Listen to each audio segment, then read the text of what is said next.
Miren esta. Y en las redes sociales, se me olvida, en las redes sociales están toda la información, todas las redes, estamos conectados también nosotros en DF. Esto es una cosa absolutamente, no increíble, pero sí el descaro mayor de la Fiscalía en este escándalo, nuevamente de corrupción en contubernio con la criminalidad del gobierno de Petro. Se había pedido o está pedido en extradición un tal alias el Mocho Olmedo, de nombre Willington Henao Gutiérrez, peligroso bandolero del Frente 33 de las FARC. Pero miren qué pasó. El mismo gobierno, con autorización, en este caso, de la fiscal general Luz Adriana Camargo, que la puso Petro ahí, una fiscal de bolsillo, el gobierno lo protegió casi 2 meses en un apartamento en Bogotá para que pasaran los tiempos y se dilate la extradición. El tipo fue capturado el 12 de febrero por la Fiscalía y el CTI, pero el director de ese organismo CTI, Fabio Andrés Ordóñez, prefirió entregárselo bajo custodia a Jorge Arturo Lemus, jefe de la Dirección Nacional de Inteligencia, para que este señor, Jorge Arturo Lemus, lo protegiera de la extradición al tal alias el Mocho Olmedo.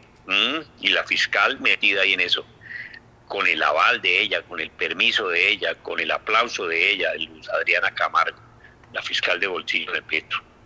De esa manera, pues el bandido estuvo casi 2 meses con todos los privilegios, comidas, almuerzos, desayunos, bebidas, traguito y más cositas, privilegios dados por el Estado colombiano a este bandolero de las FARC. Y ahora, cuando ya todo está más calmadito, el tal director de la Dirección Nacional de Inteligencia, el tal Jorge Arturo Lemus, ha decidido entregarlo a la Fiscalía para que lo trasladen a la picota. Lo entregó hace como 20 días.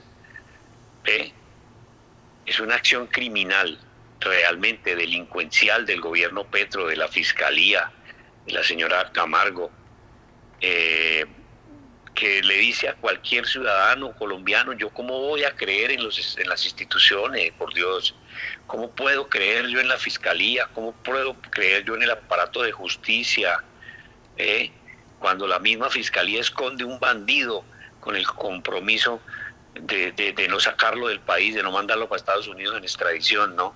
Cuando la Dirección Nacional de Inteligencia se presta a ese juego sucio, ¿no? No, esto es absolutamente aberrante por parte del gobierno de Gustavo Petro. Pues claro, Petro apoya e impulsa y fortalece cada día más a sus colegas de las guerrillas, de los terroristas, los que atacan y matan y borbandean. Petro se vive quejando en su Twitter de Gaza, pobrecito, la matanza en Gaza. No, eso es una masacre espantosa, peor que la de Hitler. Pero no dice un carajo de las masacres aquí en Colombia todos los días que perpetran las FARC, el ELN, el Clan del Golfo y las decenas de bandolas criminales que hay en todo el país. Eso sí no, Petro de eso sí no dice nada, no se queja. Claro que no, cierra su enorme bocota de serpiente que tiene, se queda callado este drogadicto.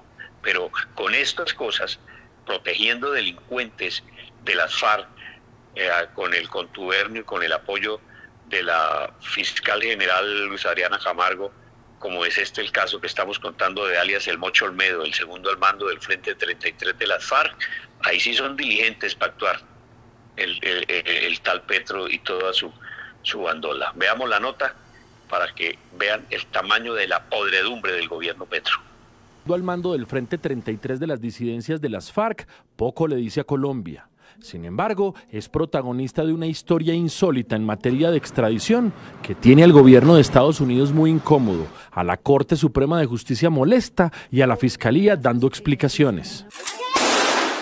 Todo empezó a principios de febrero pasado, tras la sangrienta arremetida del ELN contra el Frente 33 para obtener el control del Catatumbo, que dejó 134 muertos y más de 67.000 desplazados. Alias El Mocho Olmedo fue designado como delegado en la mesa de paz con el gobierno Petro para buscar un acuerdo político con esa disidencia de las FARC. Así las cosas, sus órdenes de captura fueron suspendidas. No obstante, el cerco del ELN para arrasar con el Frente 33 no daba tregua, y el Mocho Olmedo pidió pista con el gobierno para ser rescatado por la fuerza pública. Un helicóptero del ejército lo sacó del frente de batalla en el Catatumbo y lo llevó a Cúcuta. Poco después fue trasladado a Bogotá, donde se instaló en un cómodo apartamento en la localidad de Chapinero para avanzar en el proceso de paz. Entonces, ahí es donde él ya al instalarse en el apartamento es donde se dan cuenta que él tiene esa orden de captura con fines de extradición y la fiscalía tiene que proceder inmediatamente a notificarle que él tiene una orden de captura con fines de extradición. Quien habla es Daniel Piedrahita, abogado del Mocho. Según él, hasta ese 12 de febrero de 2025, día en el que fue capturado por agentes del CTI de la Fiscalía, su cliente no sabía que el gobierno de Estados Unidos lo buscaba por narcotráfico, lavado de activos y concierto para delinquir. Para tratar de salvar el proceso de paz, el gobierno se jugó una carta arriesgada. Cuando a él lo capturan, la Dirección Nacional de Inteligencia dice, venga, nosotros estamos como manejando todo lo que tiene que ver con la estadía aquí en la ciudad de Bogotá, pues permítanos seguirle ofreciendo ese mismo servicio antes de trasladarlo al INPEC. Documentos en poder de la unidad investigativa de Noticias Caracol revelan la bitácora de esa insólita propuesta que al final tuvo el aval de la Fiscalía de Luz Adriana Camargo. Tal como se lee en el informe de captura del Mocho, el director del CTI, Fabio Andrés Ordóñez, ordenó que el extraditable de las disidencias de las FARC fuera puesto a disposición de Jorge Arturo Lemos, jefe de la Dirección Nacional de Inteligencia. Con una perla más, según el documento.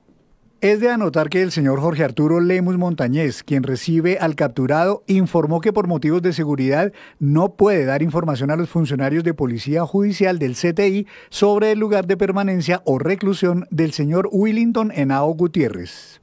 Es decir, no solo el Mocho no fue enviado al pabellón de extraditables de la cárcel La Picota ese día, como manda la ley, sino que la DNI, alegando asuntos de seguridad nacional, ni siquiera informó para dónde se lo llevaba ni quién lo vigilaría para que no se fugara. Según el abogado Piedrahita, el Mocho fue llevado de vuelta a su apartamento en Chapinero ese mismo día.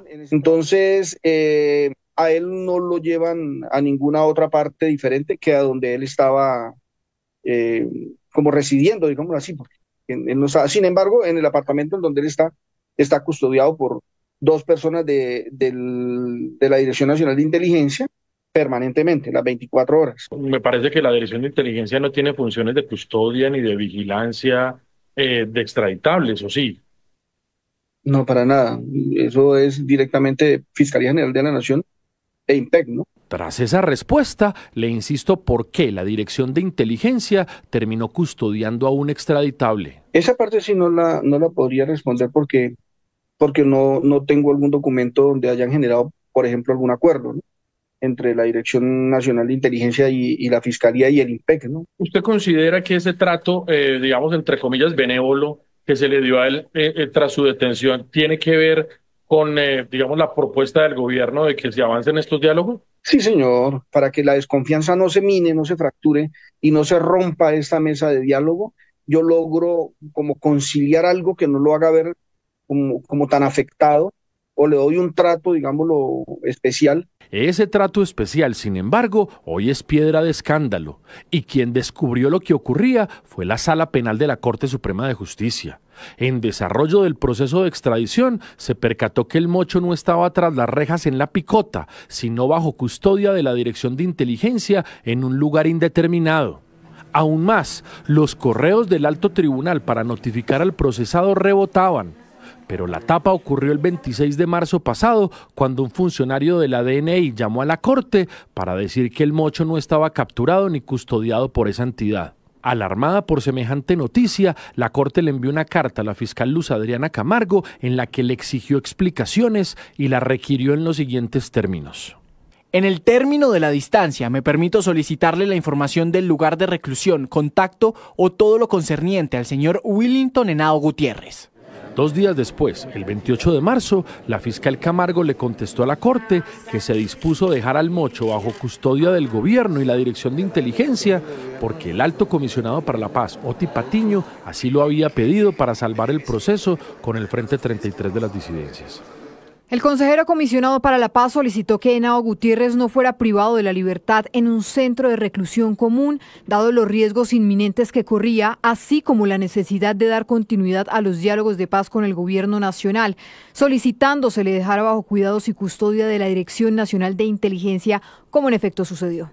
Lo más absurdo de todo es que la fiscal le reconoció a la Corte que desconocía la ubicación del Mocho porque la Dirección de Inteligencia se negó a informar de su paradero. Así se lee en este documento, rotulado como secreto, del director de la DNI, Jorge Arturo Lemos.